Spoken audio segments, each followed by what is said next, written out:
मेरे जज्बात, मेरे एहसासात, उनकी कोई वैल्यू नहीं है। मम्मा, मैं जो इतने सालों से उसके नाम पे बैठी हूँ, मेरा क्या? मोहब्बत अगर एक तरफा हो ना तो तकलीफ के अलावा और कुछ नहीं देती।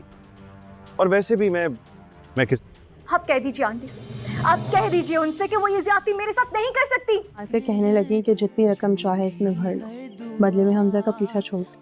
मामा से इस हरकत की किसी और से मोहब्बत करता हूँ। आपकी मम्मा आई थी, मेरे मुंह पे ब्लैंक चेक मार। तुम्हें छोड़ दूं ऐसा मुमकिन ही नहीं है।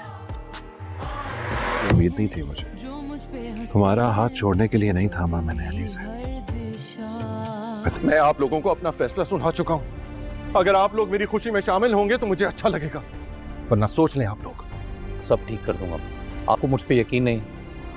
मैं कह रहा हूँ इसी शहर को तोड़ने के लिए मैं उस डाइन के पास गई थी जिसने इसको जकड़ा हुआ है। अमाया की माँ उसे बताएगी कि अरमीन हमदानी ने उसे अपनी बहू बनाने से मना कर दिया और ये भी कहा है कि जहाँ चाहे अमाया का रिश्ता तय कर दो। अमाया को ये बात सुनकर काफ़ी ज़्यादा गुस्सा आएगा और वो कहेंगी कि मैं इतने सालों से हमज़ा के नाम पर बैठी हूँ और अब आके उन्होंने इनकार ही कर दिया। आप जाके आंटी से बात करें और उन्हें कहें कि ये बात गलत है। लेकिन उसकी माँ यही कहेगी कि उसने साफ साफ इनकार कर दिया है, मैं ऐसी कोई भी बात नहीं करने वाली। ये सुनकर अमाया ख़ुद अरमीन और फ़रीद के पास जा पहुंचेगी और उन्हें इस बारे में बात करेगी। लेकिन अरमीन हमदानी यही कहेगी कि ये हमारा फ़ैसला नहीं है बल्कि हमज़ा का फ़ैसला है। हमज़ा नहीं चाहता कि तुम्हें अपनी दुल्हन बनाए।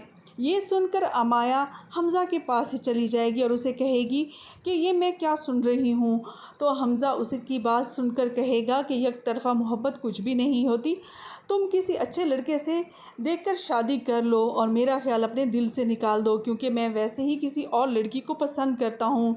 लेकिन अमाया उसकी बात सुनकर कहेगी कि ऐसा होना नामुमकिन है, मैं कभी भी किसी और के बारे में सोच भी नहीं सकती। हमज़ा जब अलीज़े से मिलने उसके घर पहुंचेगा तो वहां जाकर उसे पता चलेगा कि उसकी माँ वहां आई थी और अलीज़े को चेक देकर गई है जिसमें ये कह के गई है कि इसमें जितनी चाहे रकम भर दे।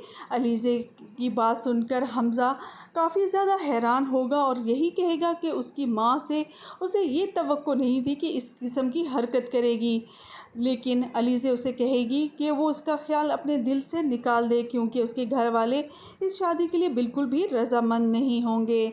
तो अलीज़े की बात सुनकर हमज़ा यही कहेगा कि मैंने तुम्हारा हाथ छोड़ने के लिए नहीं पकड़ा और मैं कभी ऐसा सोचूंगा भी नहीं। हमज़ा अपने माँ बाप से बात करने जब घर जा पहुँचेगा तब उसके घर वाले यही कहेंगे कि ऐसी लड़कियां अमीरों को जाल में फंसाकर उनसे पैसे बटोरती हैं, तुम उसका ख्याल दिल से निकाल दो। हमज़ा ये कहेगा कि मैं ऐसा बिल्कुल भी नहीं करूँगा, मैं अलीज़े से शादी करके रहूँगा, इसके लिए मुझे जो कुछ करना पड़े मैं कर गुज़रूँगा और आप लोगों को भी मेरी बात माननी होगी।